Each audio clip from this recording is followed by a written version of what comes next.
સુરતમાં સ્કૂલના વિદ્યાર્થી પર લોખંડના સળિયાથી હુમલો કરવામાં આવ્યો છે। ઉમરા વિસ્તારમાં વિદ્યાર્થી પર લોખંડના સળિયા વડે હુમલો થયો। બે વિદ્યાર્થીઓ વચ્ચેની માથાકૂટમાં આ હુમલો કરવામાં આવ્યો।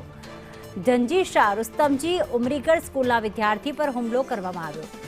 એક વિદ્યાર્થીએ બીજા વિદ્યાર્થી પર લોખંડના સળિયાથી હુમલો કર્યો છે। ઇજાગ્રસ્ત વિદ્યાર્થીના વાલી સળિયો લઈને સ્કૂલે પહોંચ્યા હતા। સ્કૂલના વાઇસ જીએસ સામે કાર્યવાહીની માંગ કરવામાં આવી। તો ઉમરા વિસ્તારની આ ઘટના છે કે જેમાં બે વિદ્યાર્થીઓ વચ્ચે માથાકૂટ થઈ, મારામારી થઈ અને ત્યારબાદ એક વિદ્યાર્થીએ બીજા પર લોખંડના સળિયા વડે હુમલો કર્યો હતો। જ્યારે વાલીઓને આ વાત ખબર પડી ત્યારે વાલીઓ લોખંડનો સળિયો લઈને સ્કૂલમાં પહોંચ્યા હતા અને સ્કૂલના સંચાલકો સાથે તેમને વાત કરી હતી। જ્યારે સ્કૂલના સંચાલક જે વાઇસ જીએસ છે તેને સસ્પેન્ડ કરાવવાની પણ માંગ ઉઠી રહી છે, તેની સામે કાર્યવાહી કરવાની માંગ ઉઠી રહી છે। સુરતના ઉમરા વિસ્તારની આ ઘટના છે કે જેમાં એક શાળામાં એક વિદ્યાર્થીએ બીજા વિદ્યાર્થી પર હુમલો કર્યો હતો। લોખંડના સળિયા વડે હુમલો કરવામાં આવ્યો હતો। હવે સ્કૂલમાં લોખંડનો સળિયો આવ્યો ક્યાંથી તે પણ એક મોટો પ્રશ્ન છે, પરંતુ ધનજી શાહ રુસ્તમજી ઉમરીગર જે સ્કૂલ છે તેના વાઇસ જીએસને સામે કાર્યવાહી કરવા માટે વાલીઓ માંગ કરી રહ્યા છે। આ વાલી પહોંચ્યા છે, જે બાળકના જે વાલી છે જે ઇજાગ્રસ્ત થયો છે તે વાલી લોખંડના સળિયા સાથે આવ્યા અને તેમણે સ્કૂલ સંચાલકો સામે ગંભીર આરોપ લગાવ્યો કે સ્કૂલ સંચાલકો દ્વારા આ વિદ્યાર્થી પર આખરે ધ્યાન શા માટે રાખવામાં ન આવ્યું।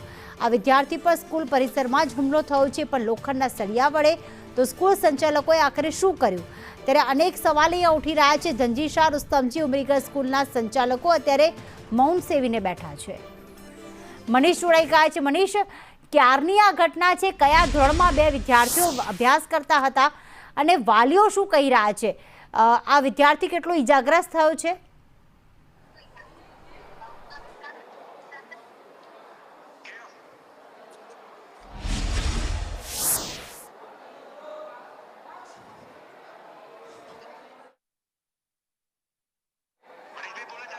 જી બિલકુલ, વાત કરીએ તો અમદાવાદ જેવી ઘટના બનતા સુરતમાં રહી ગઈ છે।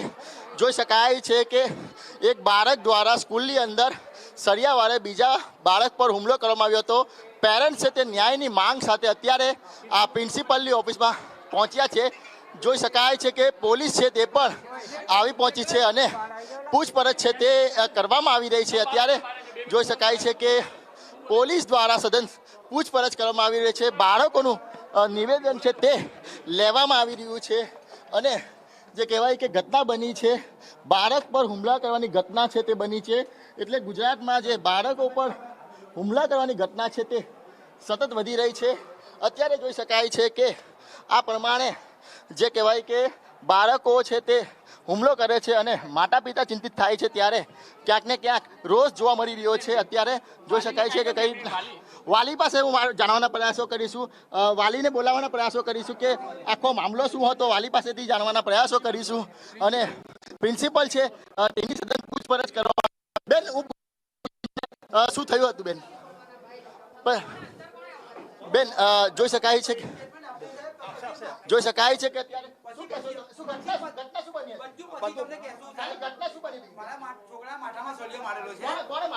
એના દોસ્તારે માર્યો છે એ બધું પછી લાઈવ છે, મને ખબર છે। ચાલો અમે બહાર આવીએ કઈ બહાર હું બહાર આવું પ્રિન્સિપલ પાસે। સર, क्या पूरी घटना? प्रिंसिपल नहीं हूं, मैं प्रिंसिपल नहीं हूं। બેન, શું ઘટના બની? ભાઈ, છોકરાને સળિયો માર્યો છે માથામાં, પણ છોકરો બચી ગયો છે। એટલો અમે પહેલા પોલીસ કમ્પ્લેન કરશું, પછી જ બધું હવે સ્ટેજ।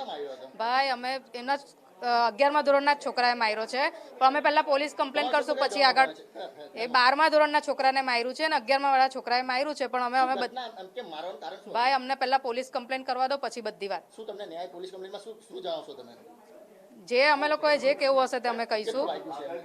છોકરો બચી ગયો અને અમારા માટે એ જ છે કે જે અમદાવાદ વાળા ઘટના ઘટી તે અહીંયા નથી થઈ, એટલું અમને અમારા માટે ઘણું છે। બરાબર, આ પ્રકારના કિસ્સાઓ વધી રહ્યા છે, શું કહેશો તમે?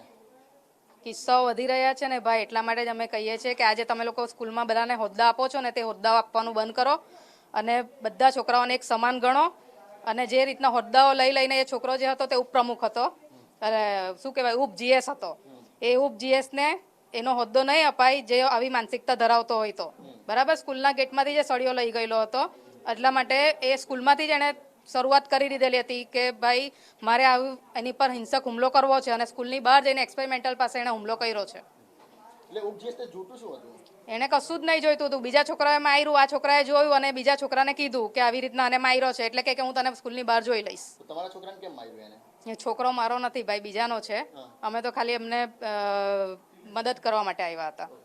बिल्कुल, तो જોઈ શકાય છે કે जीएस क्या घटना हुई क्या? मैं हुई नहीं यहाँ पे, लेकिन आप स्कूल के तो हो ना? मैं स्कूल का नहीं हूँ, मैं स्कूल का नहीं हूँ मैं. બિલકુલ, તો બેન તમે સ્કૂલના છો, શું ઘટના બની હતી? સાહેબ હજુ તમે અમને સાંભળવા નથી દેતા. અમે તો શું ઘટના બની હતી? ઘટના એવું બની છે કે એક્સપેરિમેન્ટલ સ્કૂલ પાસે બે બચ્ચાની લડાઈ થઈ છે અને છોકરાને કઈ વાગ્યું છે. જે હજી પેરેન્ટ્સ અમને મળવા આવે છે અમને હજુ કહે છે, હજુ અમને તો સાંભળવા સ્કૂલના. અચ્છા, તો એક્સપેરિમેન્ટલ પાસે કેમ ઝઘડો કર્યો? સ્કૂલ છૂટ્યા પછી એ લોકોએ શું કામ ઝઘડો કર્યો એ અમને હજુ તો જાણીએ છે. શું માર્યું હતું એમને? પેરેન્ટ્સને એવું કહ્યું છે કે કઈ સળિયો માર્યો છે. સ્કૂલની અંદર માર્યું હતું? ના, એક્સપેરિમેન્ટલ સ્કૂલ પાસે. એટલે બંને સ્કૂલના છોકરા હતા, ઉમરી ગઈ સ્કૂલના છોકરા હતા, અહીંયાથી છૂટીને ગયા અને પછી ત્યાં કઈ એ લોકોની કઈ મગજમારી થઈ સ્કૂલની બહાર એક્સપેરિમેન્ટલ સ્કૂલ પાસે કઈ અને ત્યાં કઈ થયું છે એ લોકો વચ્ચે. હવે શું થયું એ હજી તો અમે જાણીએ. જીએસ નો હોદ્દો ઉપજીએસ નો હોદ્દા માટે ઝઘડો થયો છે એવી વાત છે? આવી તદ્દન ખોટી વાત છે. મારવા વાળો છોકરો છે ઉપજીએસ છે? ના, એ હાઉસ પ્રિફેક્ટ છે.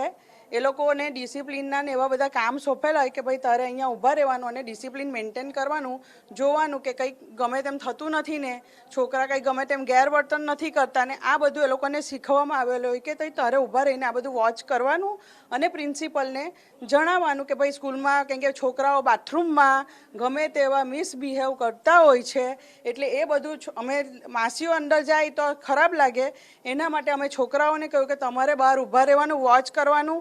છોકરા એવરી 15 days અમારા બધા બાથરૂમ તોડી નાખે છે, સ્વિચ બોર્ડ તોડી નાખે છે, બધું તોડી નાખે. એટલે અમે કેમેરા બી લગાવ્યા છે બાથરૂમ પાસે બોયઝ માટે કે ભાઈ આ બધું કોણ કરે છે. કેમ કે છોકરાઓ એવરી 15 daysનો અમારો રિપોર્ટ છે કે એ લોકો આ બધું નુકસાન કરે છે. અને આ જે ટીમ છે એટલે છોકરાઓને અમારે મોનિટર એઝ અ મોનિટર બધાને મૂકવા જ પડે. કેમ કે બધી જગ્યાએ બધા સ્ટાફ પહોંચી નહીં વળતો એટલે મોનિટર બધાને જ ખબર છે કે મોનિટર હોય અને એ લોકો ડિસિપ્લિન મેન્ટેન કરતા હોય અને એમાં કંઈક બનાવ બન્યો છે. હજી પૂરેપૂરી વાત હજુ જાણીએ એ પહેલા મીડિયા જોઈ શકાય છે કે અત્યારે જે ઝઘડો છે વાલીઓ જણાવી રહ્યા છે કે દીકરાને જીએસ અને ઉપ જીએસની બબાલની અંદર માર મારવામાં.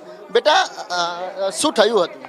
અરે હમણાં બોલાશે નહીં, હમણાં તમે બતાવો શું થયું હતું? હું પણ પેરેન્ટ્સ મને ખબર નથી. તમે કેમ આવ્યા છો અહીંયા? એમને સપોર્ટમાં જ આવ્યા છીએ. અમદાવાદ વાળી નહીં થાય એના માટે અમે સપોર્ટમાં આવ્યા છીએ. અમદાવાદમાં જે મર્ડર થયેલું છોકરાનું એવું આટલે પાછું નહીં થાય એના માટે અમે છોકરાના સપોર્ટમાં આવ્યા છીએ. એમના રિલેટિવ છે. ઝઘડો જીએસનો ઉપજીએસનો કંઈ ઝઘડો હતો. આ છોકરાએ અજાણ્યામાં માર્યું એમ કીધું એમાં એની પર હુમલો કરવામાં આવ્યો છે. પણ આ છોકરાની તબિયત ખરાબ છે એટલે એમને અમે વધારે હવે સવાલ જવાબ કરાય એવું નથી થયું. બિલકુલ, તો જીએસ અને ઉપ જીએસ ના હોદ્દાને લઈને બબાલ થઈ હતી. બબાલ હિંસક બની હતી. માથાની અંદર સળિયો મારી દે માટે. બેટા તમે કોણ છો? શા માટે આવ્યા છો અહીંયા ગાડી? હું એની બેન છું. મને નથી એક્ઝેક્ટલી ખબર શું થયેલું. ભાઈ છે મારો. એના કોઈ 11th સ્ટેન્ડર્ડમાં કોઈ છોકરાએ એને મારેલું હતું, માથામાં મારેલું. હવે એ એક્ઝેક્ટલી નથી ખબર કે કઈ વસ્તુથી માર્યું છે બિકોઝ એના ફ્રેન્ડે છે ને હાથમાંથી, હવે એ કહે છે સળિયાથી માર્યું, પણ હવે એના ફ્રેન્ડે હાથમાંથી સળિયો લઈ લીધેલો પણ એને માથામાં વાગ્યું છે ને આખું બ્લડ જોઈને તે ત્યાં જામી ગયેલું છે.